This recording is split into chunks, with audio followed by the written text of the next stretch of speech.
Welcome to Notebook Summaries. Today we are diving deep into the history of Afghanistan. It's this long, complex, and unbelievably rich story of a land that has, for literally millennia, been right at the center of world events.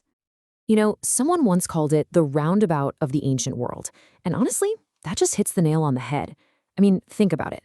Its location is so strategic, smack dab in the middle of the Silk Road, wedged between these huge empires.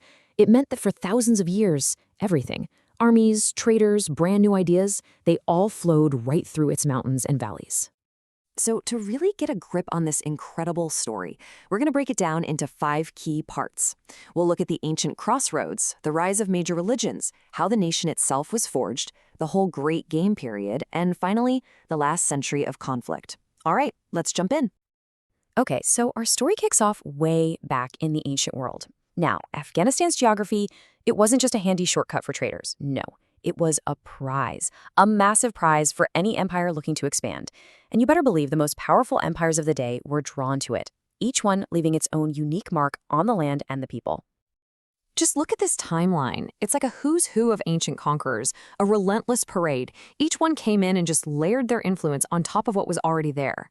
First, you got the mighty Persians, who brought order and structure, dividing the land into provinces.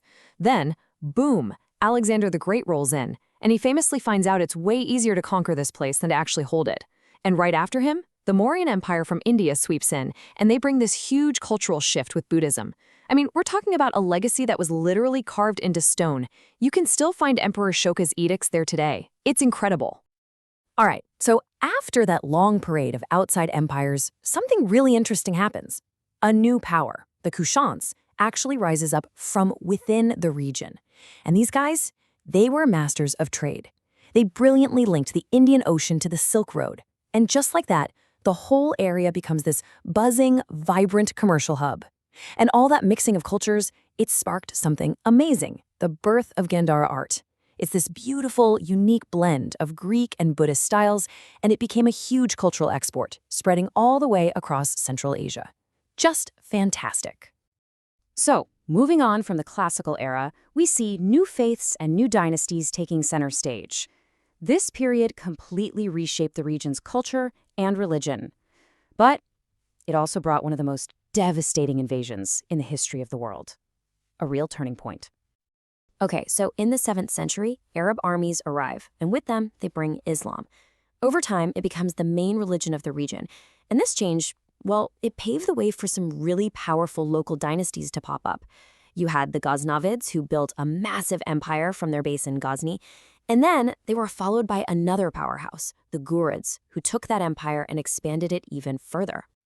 And then, 1221. Everything, and I mean everything, changed. The Mongol armies under Genghis Khan just swept through, and the level of destruction was almost unimaginable. See, they didn't just conquer things, they annihilated them. We're talking about vital irrigation systems, stuff that had supported life for centuries, just destroyed. Whole areas were completely depopulated. The great city of Balkh, for example, it was left as a pile of ruins for more than a century. But you know what? Out of those ashes came this incredible rebirth. It's a real testament to the resilience of this place. A descendant of Genghis Khan, a guy named Timur, and his successors, they build a new empire. His son, Shah Rukh, makes the city of Herat his capital, and suddenly, boom, a cultural explosion. We call it the Timurid Renaissance, and it was so magnificent, so full of art and science, that its achievements were right up there with what was happening in Florence during the Italian Renaissance. Just amazing. All right, so let's move on. Out of this constant cycle of destruction and rebirth, a totally new chapter begins. For centuries, the land we now call Afghanistan was basically carved up and ruled by outsiders. You know, the Mughals in India, the Safavids in Persia. But then, in the 18th century, something new starts to bubble up, a distinctly Afghan political identity. And this is what set the stage for a unified nation. And right at the heart of this new identity was this really unique political tool, the Loya Jirga. So what is it? Well, it's basically a grand assembly. All the tribal elders, the leaders, the important figures, they all come together to make the big decisions for the nation, like choosing a new leader or writing a constitution. It became the Afghan way of building consensus, and it was an absolutely foundational piece of their political culture. So, check this out. It's 1747. The massive Persian Empire next door is in total chaos. The Pashtun tribes, who are the largest group in the region, see their chance. They call a loya jirga. They all gather near Kandahar, and after a lot of debate, they pick this young commander, Ahmad Khan, to be their leader. He takes on the name Ahmad Shah Durrani, and what does he do? He unites the tribes and founds the Durrani Empire. This is it. This is the foundation of modern Afghanistan. But as the Durrani Empire started to weaken, a new and really dangerous era began. Suddenly, Afghanistan finds itself caught smack in the middle of a colossal rivalry between two of the world's biggest superpowers. Its new role? A strategic and very precarious buffer state. And that rivalry, it got a name. The Great Game. It was this huge 19th century struggle for control of Central Asia. So on one side, you've got the British Empire, and they're paranoid about protecting India, their crown jewel. On the other side, you've got the Russian Empire just relentlessly pushing south. And poor Afghanistan, it was the chessboard where this massive imperial game was played.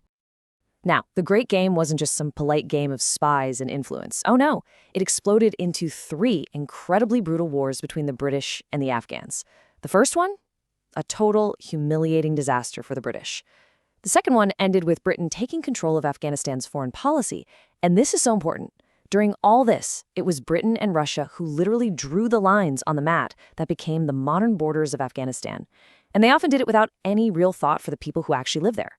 It wasn't until after the Third War in 1919 that Afghanistan finally got its full independence back.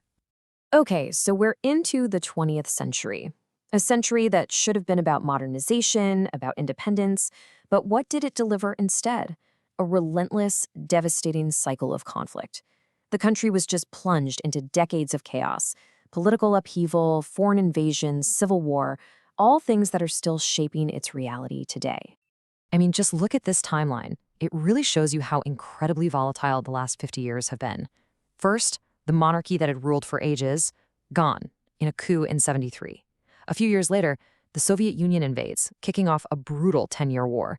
The Soviets leave, and that just leads to a terrible civil war. Out of that chaos, the Taliban rise up and take over in '96. Then 9/11 happens, and the U.S. invades in 2001.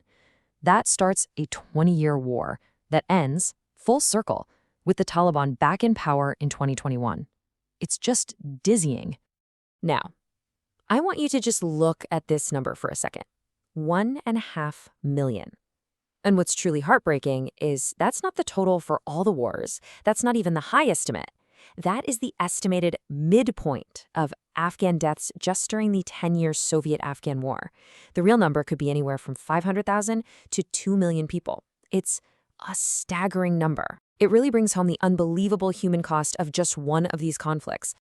So for the last 20 years, from 2001 to 2021, there was this massive international effort to build a new country, right? The Islamic Republic of Afghanistan. They tried to set up democratic structures, wrote a constitution, held elections, but the whole time, in the background, a relentless Taliban insurgency was waging war. And when the U.S. and NATO forces finally pulled out in August 2021, that whole project, it just collapsed. The Taliban walked back into power, inheriting a nation that was facing a deep, profound humanitarian and economic crisis. So, what does this all mean? We've seen Afghanistan play all these different roles, haven't we? It's been the crossroads of empires, a pawn in the Great Game, and a modern battleground. Its story has been shaped just as much by the incredible resilience of its people as it has by the ambitions of outsiders. And after all this, after millennia as a crossroads and a brutal century of war, the path forward for the Afghan people is just profoundly uncertain. Hey, thanks so much for joining us for this explainer. If you enjoyed this and want to get your head around more of our world's really complex histories, do us a favor and subscribe to Notebook Summaries. And definitely check out the full playlist for more quick country histories just like this one.